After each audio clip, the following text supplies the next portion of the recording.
Thank you for downloading this edition of the BBC series The Public Philosopher. The programme is presented by Michael Sandel.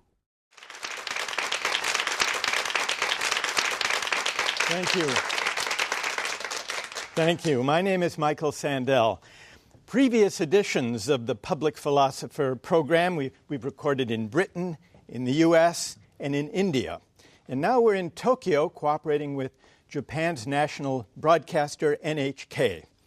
Now, in recent years, I've had the privilege of visiting Japan and China and Korea to give lectures and to engage participants in discussions about some of the biggest ethical dilemmas of our time. In each of these countries, I've been deeply impressed by the eagerness and also the ability of people to debate these questions in a spirit of mutual respect. And yet, despite this experience, I'm aware that relations among these three countries are tense. The headlines these days are full of disputes about islands and territories, air defense identification zones, official apologies, how history textbooks describe events or should describe events of the 20th century, especially during World War II, and how that history bears on present relationships. And so today we're going to do an experiment. We've brought together 8 university students from each of 3 countries, Japan, China, and South Korea, for a frank discussion of some of the most sensitive issues dividing these countries. Our project is to see whether dialogue among the future leaders of these countries can point the way to greater mutual understanding. Some say it's a risky business, what we're engaged in here, and they may be right. But it's a chance to test an idea at the heart of my own approach to political philosophy. I think the way to deal with deep disagreements is not to ignore them or avoid them, try to pretend they don't exist. To the contrary, I think the way to real mutual respect is to engage with our differences, to try to argue them through, to discuss them and debate them openly and honestly. So, shall we begin? The presence of the past, the weight of the past on present relationships, that's an unmistakable feature of the current controversies and disputes within East Asia, especially the weight and the meaning and the competing interpretations of World War II. Now, here's my first question. It's 68 years since the end of World War II, and yet in Japan, China, and South Korea, we hear again and again in everyday politics about competing interpretations of that history and those events. So my question to you is this: why do controversies about World War II and the Asia-Pacific War in particular loom so large over present-day politics and relationships in these 3 countries? Compare the situation to that of Germany and France. They, too, were on opposite sides in World War II. They were enemies. Germany occupied France. And despite the differences today between those 2 countries, we don't hear all that much about contested accounts of that history of World War II. Why is it different in East Asia? Well, I think this is about the culture. In China, we always have a saying that knowing the past will help us move better in the future. And we started the history classes from junior high school, and every children in China know our very splendid past 5,000-year history. So for us Chinese, I think history is really important for us. And maybe in the Western countries, their history is not as long as China, or as not that different from their present life, so they may do not think their past is so important, but for China, we think the past means so much to us. All right. Who else has a thought? Yes. This is my second time here, and I think a lot of Chinese, their attitudes towards Japan and the Japanese people are really ambiguous. Some of them think that it's a good opportunity to learn from them because it's a developed country now. The others think that why you should go there because they used it to invade us. But due to my experience, the Japanese textbook have a different definition of that kind of war. Your impression is that the Japanese textbooks, Japanese students are not taught that it was an invasion. Yeah, based on my experience. And the government attitudes towards the history was not like the German government, because they apologized to the Polish people and the other victims, but we didn't hear a very official apology from Japanese government. And that's why there is a political shadow between us. Yes. Okay, thank you, Yang. Is there anyone who would like to respond to Yang's explanation of why the past casts a shadow over present relations? Chon from Korea. Actually, I think this is not the past, because all the victims are still living in our countries. All the sex slaves, they are maybe my grandma or somebody who live in my next door. So we can see them and we can hear the witness. So that's why we always feel like this kind of history is not end. You say it isn't really past. Yes. All right, who else? Yes, go ahead. From Japan. 私は昔上海に住んでいたことがあって、そこで I used to live in Shanghai and attended the local school there. The textbook that was used at school used the word invasion to describe Japan's military actions. But in Japan, August 15th is marked as the memorial day for the end of war. It's not marked as the defeat in war. In Japan, people don't really know what happened in Korea and China in World War II. Go ahead. I also want to add that in the Japanese textbooks, it is written about the United States a lot and what the Western countries trying to invade Asian countries, and that the Japanese government and the Japanese armies were trying to protect Japan and Korea and the other South Asian countries. And so what we learned is that it was a war of protection. Mm-hmm. And, we all know that it didn't go so well, but at least some part of the reasons were good. And so I was just wondering if the Chinese textbooks or the Korean textbooks write about the relationships between the Asian countries and the Western countries in those Asias. That's interesting. So the presentation is that seen from the perspective of Japan at the time in the early 20th century and in through the 30s, Japan was liberating East Asia from Western imperialism. That's one of the interpretive frameworks. So Eriko wonders whether that perspective is introduced or is discussed in textbooks in Korea or in China. Would anyone like to address that question? Kwon. Such excuses are mentioned in Chinese history textbooks, but they are only labeled as excuses because the Japanese army, their soldiers, or the politicians and generals, they claim to protect the East Asia from the invasions of the Western world. Well, actually, they have never acquired an okay from China or Korea. They take it for granted, like, okay, I'm going to invade you, I'm going to transform you into a part of our community. But we never agreed to do so. Thank you for that. What about in Korean textbooks? I think it's similar in Korean case too. It is mentioned in Korean textbook, but it is more described as an excuse and deceiving. And also, it's described as sort of a portrayal of their Japanese feeling of superiority over other two East Asian countries, that they represent us and they can protect us from the Western countries, I believe. Chen, did you want to add something? I was really surprised by the interpretation of Japanese textbook, but what we are taught is that Japanese and Germany, they are allies, and although they say that they want to protect us, but they are just invading in another way because they don't want those Western countries to rule us, but they themselves want to rule us. Eriko, you put this question to the students from China and Korea. Do their answers surprise you? What do you make of what you've heard?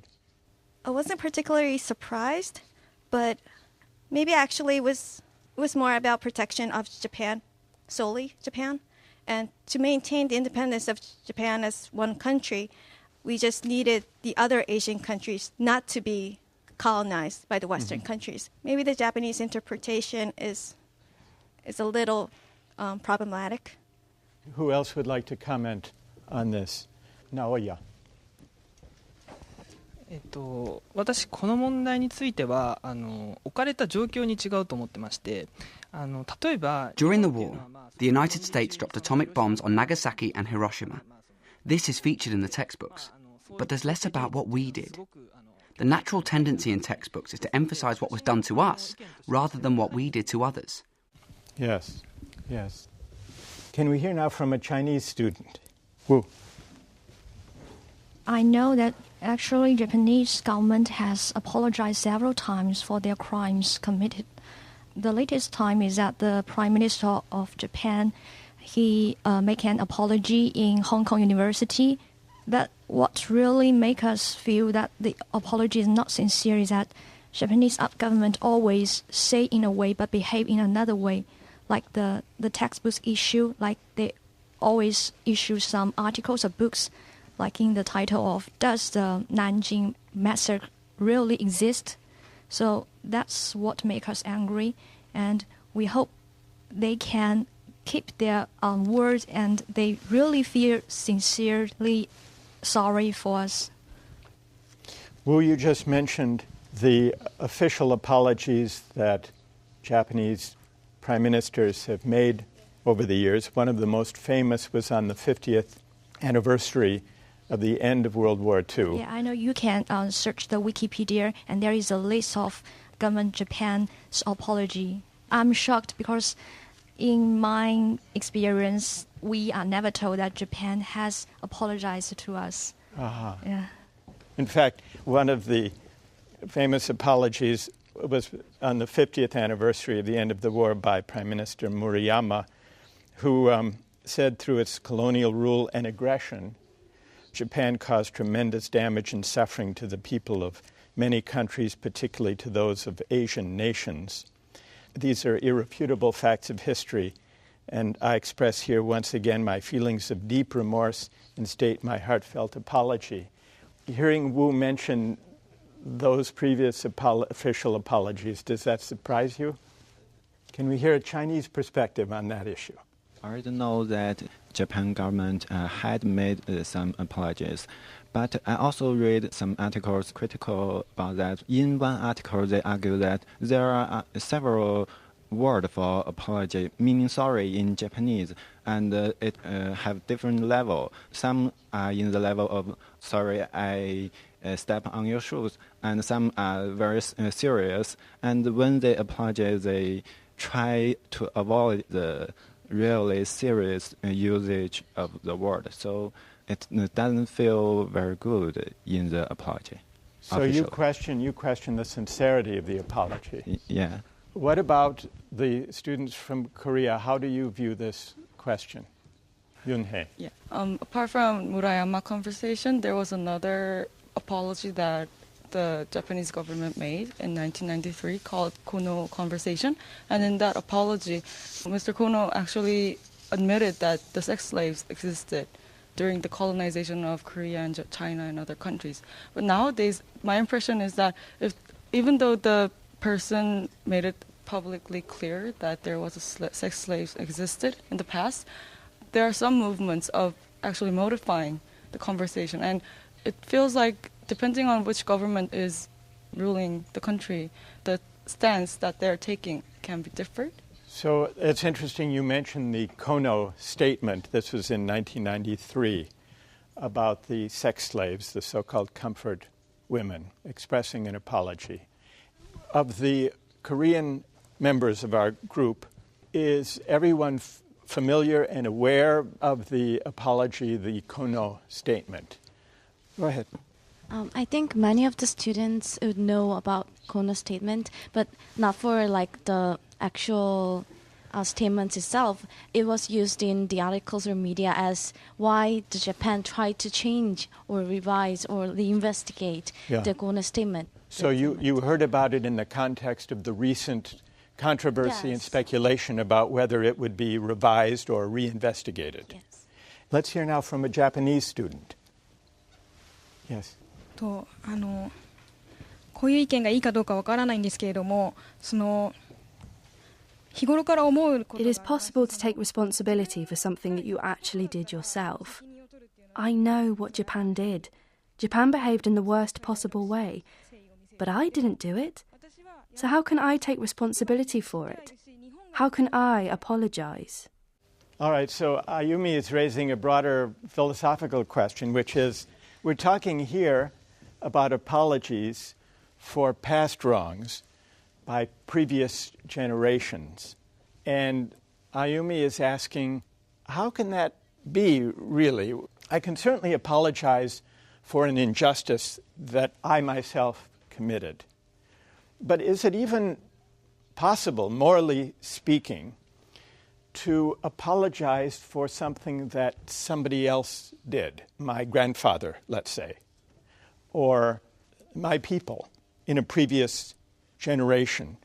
Ayumi, are you suggesting that moral responsibility is an individual matter, that there is no collective moral responsibility that reaches across generations? Is that what you're suggesting?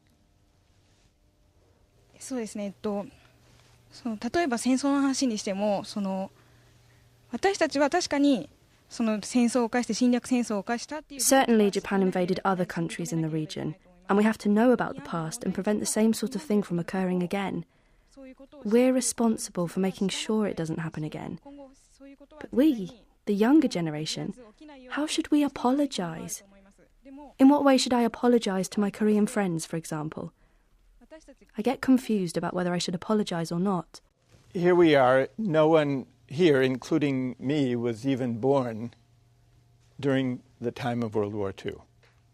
So Ayumi is asking an interesting question. If an apology presupposes having some degree of moral responsibility, sharing in moral responsibility for an injustice, how is it possible for this generation to be morally responsible for injustices committed in previous generations before we were born? We'll see who would like to address that. Yes, go ahead. From Japan. We're talking too much on the past to apologize or to recognize the wrongdoing in the past. But I think as well as it's important to acknowledge and apologize, other countries like Korea and China should recognize that we are apologizing, and forgiving is very important. If you have ever read Nietzsche's book called The Use and Abuse of History, you will be aware that history is never pure. You can never talk about history independently from the background of public opinions, geopolitical intentions, because when we are talking about histories, we are talking about opinions towards these history facts. That is because when you're talking about real politics, we are always trying to find some facts that could back our opinions. All right. I want to get back to this philosophical question about whether it's possible to apologize and to be morally responsible for injustices committed in the past. And let me give you an example of this perplexity. In the U.S., one of the great injustices of the American past is slavery. And recently there's been a debate about whether Congress and the American people should give reparations or restitution for the injustice of slavery.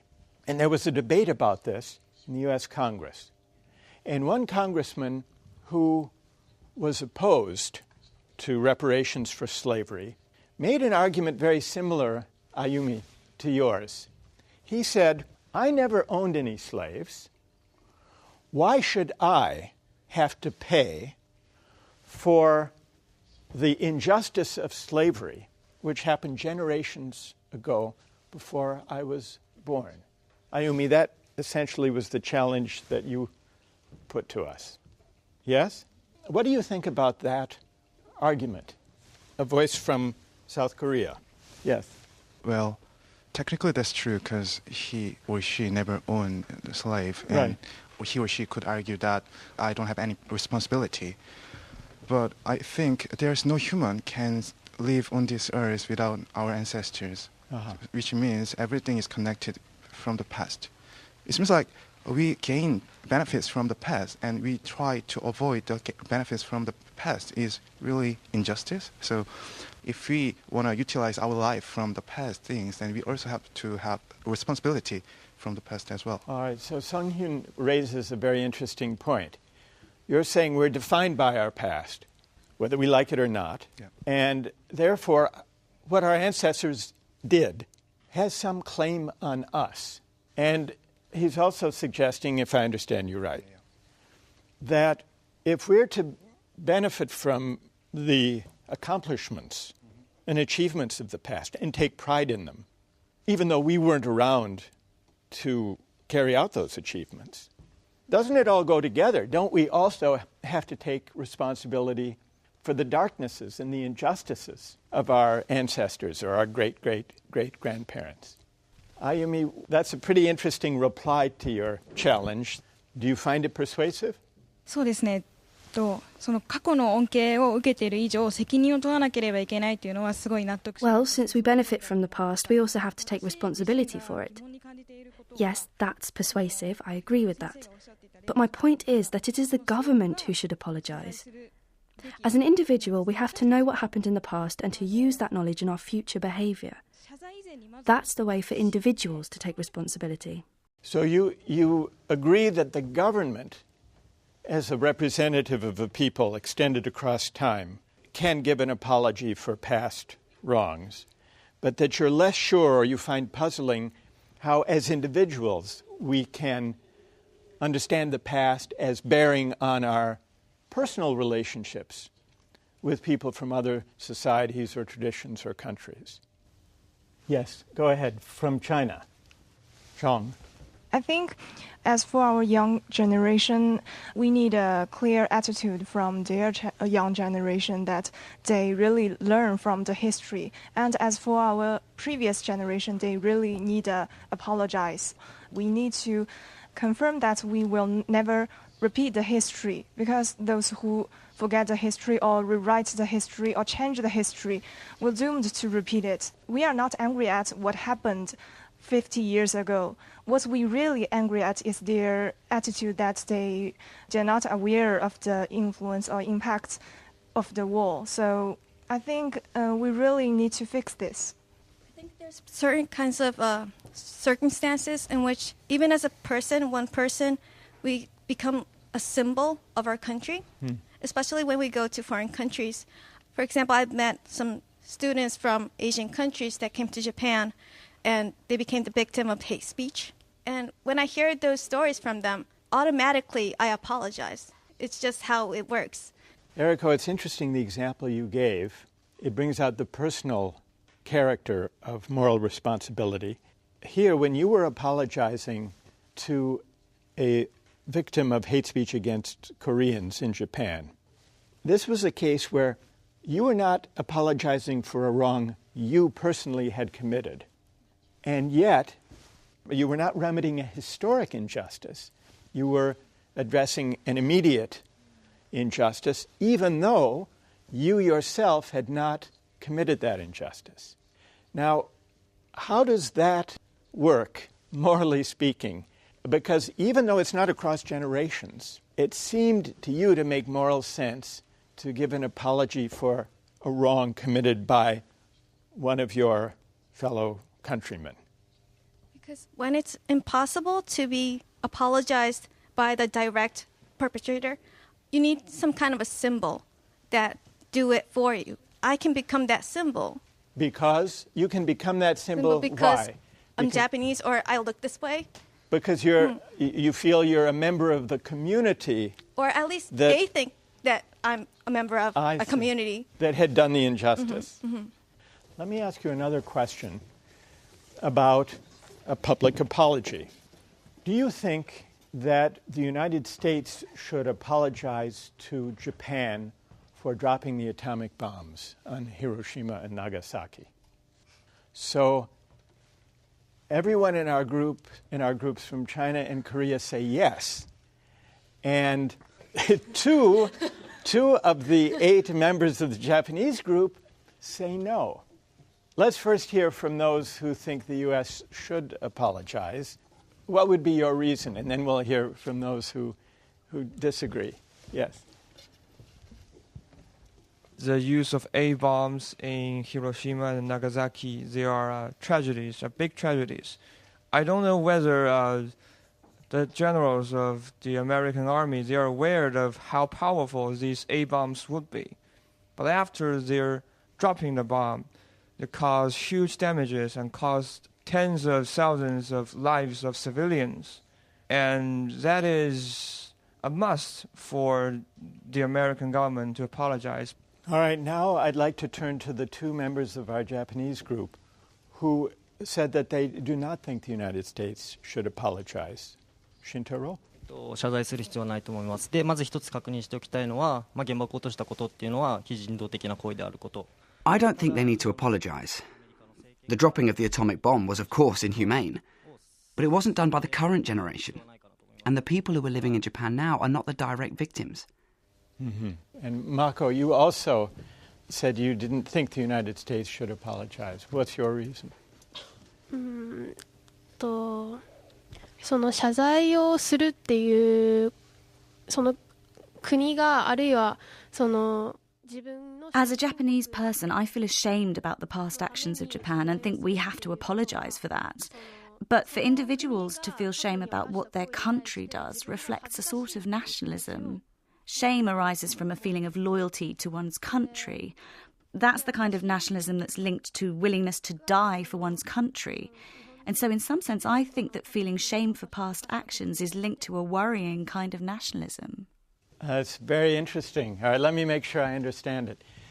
You're suggesting that the ideas we've been discussing that support the idea of moral responsibility extending across generations, and it was articulated earlier as the idea that responsibility can be collective and can flow from the idea that we share a common history, that our identities are shaped and formed and to some extent defined by our history.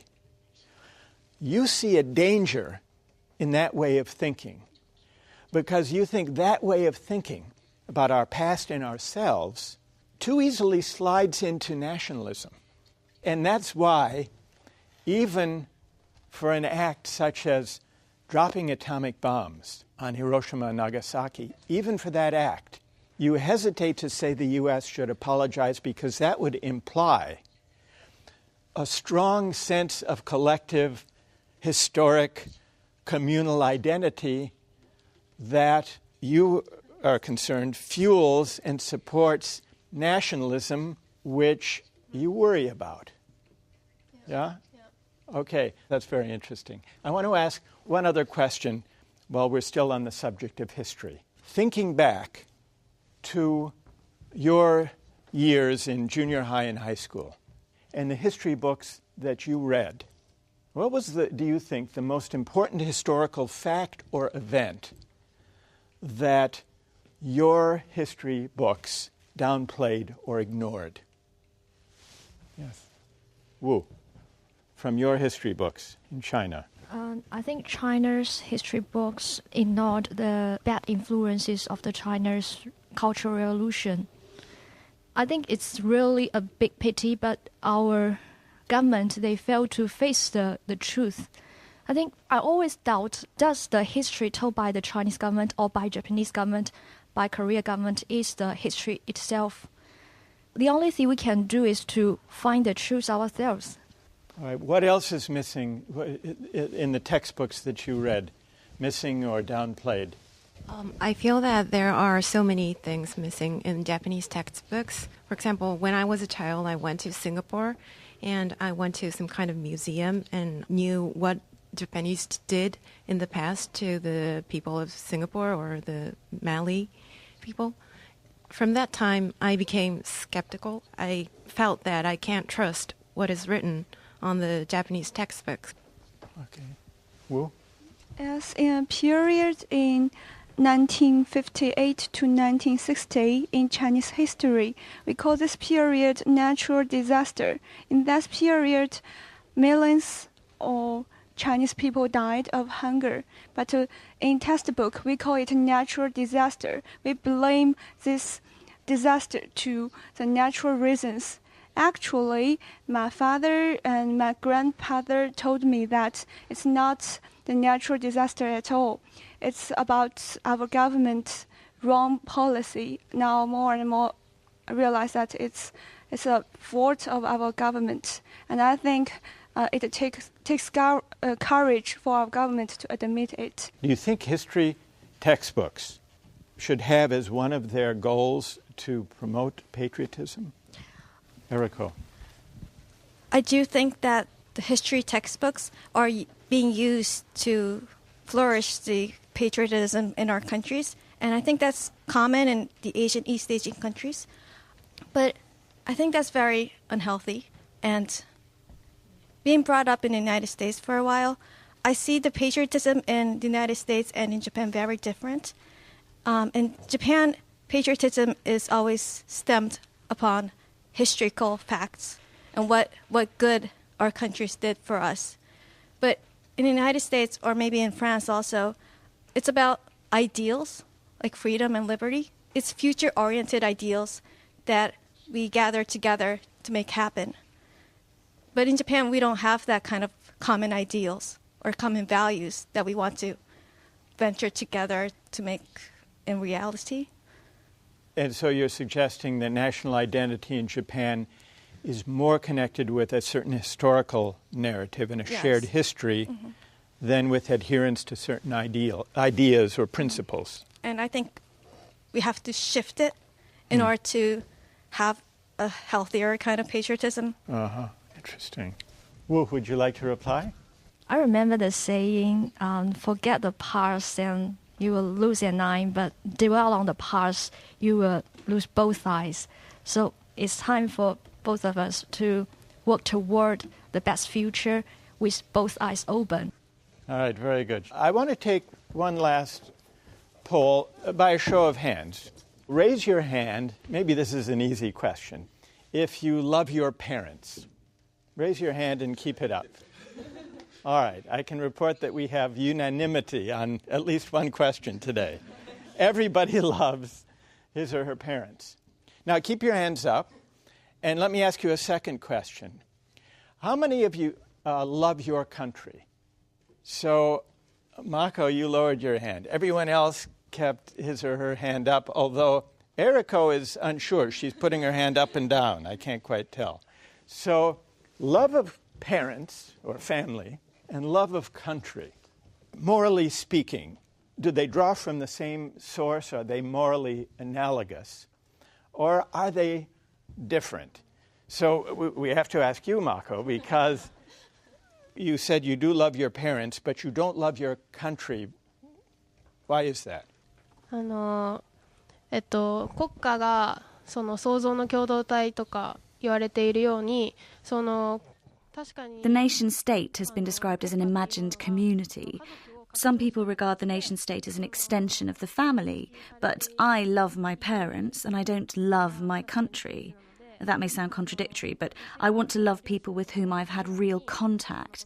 I don't want to love a construct conjured from the imagination.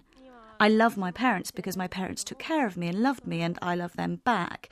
This is not merely something imagined in my head. Kwang, you spoke about historically constructed identities. I would imagine you'd be sympathetic to Mako's idea of imagined communities. Yeah. Yet, you kept your hand up when I asked, do you love your country? Yes. So, how do you answer Mako's objection to the idea of abstract patriotism or love of an abstraction like the nation state, which you've pointed out several times, is historically contingent? First, I have to say, the relationship between parents and their children is different from the relationship between the nation state and its citizens. And I do acknowledge these differences, and I both love my parents and my state. I love my parents is because they gave birth to me, they brought me up, so I really love them. And I love my country is not because it provides me with a lot of resources, it helps me developing my life, it gives me a lot of chance to get educated, to protect me from danger. It's more close to I love my country because I feel obliged to do it. Like in China, we have 1.3 billion people. Although I will never meet 1.2 billion of them in my whole life, yet I could still sense a mentally feeling that we are belonging to the same community. So I will weep for their tragedy and their miserable experiences, and I will always feel happy for their success, for their achievement and success. And that is a kind of moral obligation instead of what I can get from my state or what the state could take from me. And what is the source of that moral obligation? I think it's based on a very long time of the construction and building of a shared identity. It is based on some physical and biological basis, like we look the same, we speak the same language, but it's more close to like our ancestors. My parents and their parents, we went through the same periods of history. We experienced traumas, we experienced happiness. Would you say that you feel closer, you feel a moral obligation and responsibility to members of other East Asian neighboring countries that you don't feel to Brazil or to Britain? I do feel closer to like people in Japan, Korea than people in Brazil and Europe. And for the same reason you just articulated? Yeah. What do other people think about that? Who?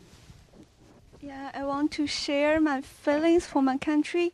I know that China has something that are not so good, but when I go abroad and when some foreigners say something bad about China or they have some misunderstandings about China, I suddenly feel really angry or irritating, and I think I should stand out and say something for my country. I don't know why this kind of feelings come out, but it's really natural. I think I should say something for my country. It is the same feeling I have for my parents, I think. Right. Interesting. Eriko.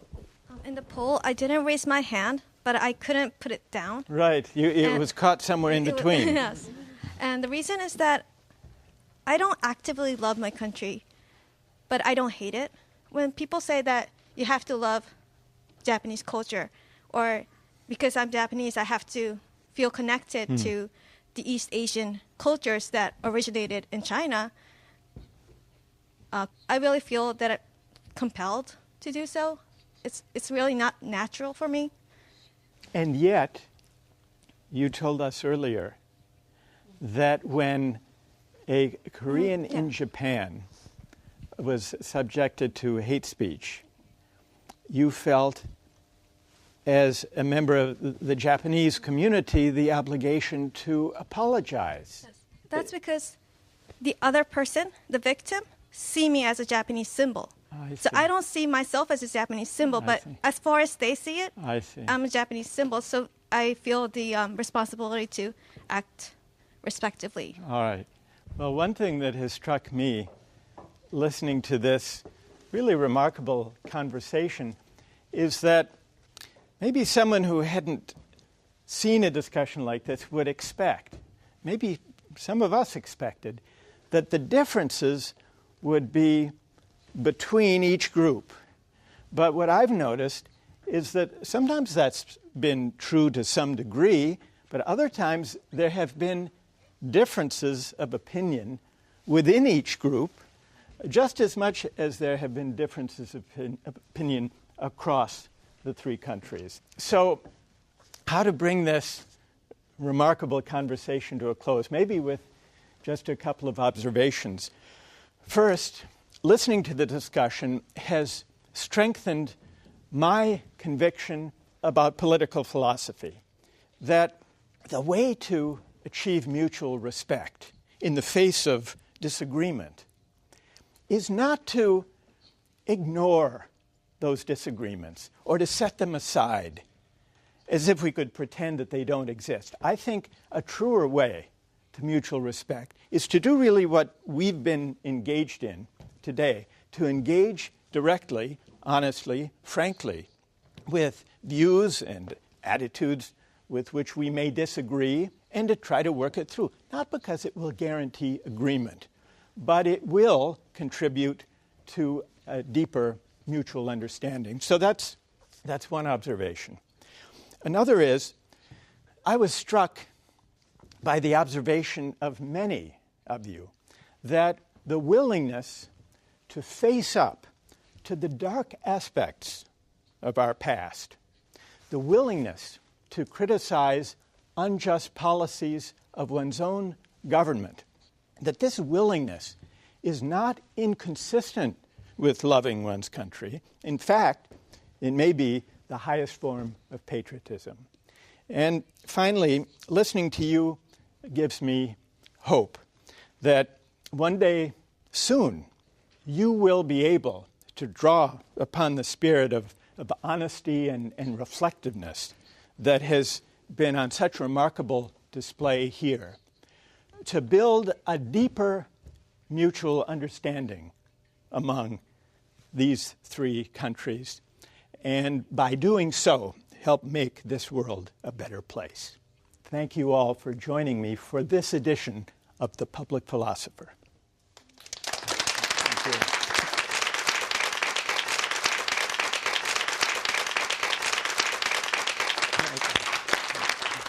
Great job. Thank you. Thank you. Thanks so much. Thank you. That was The Public Philosopher, presented by Michael Sandel. The producer was David Edmonds.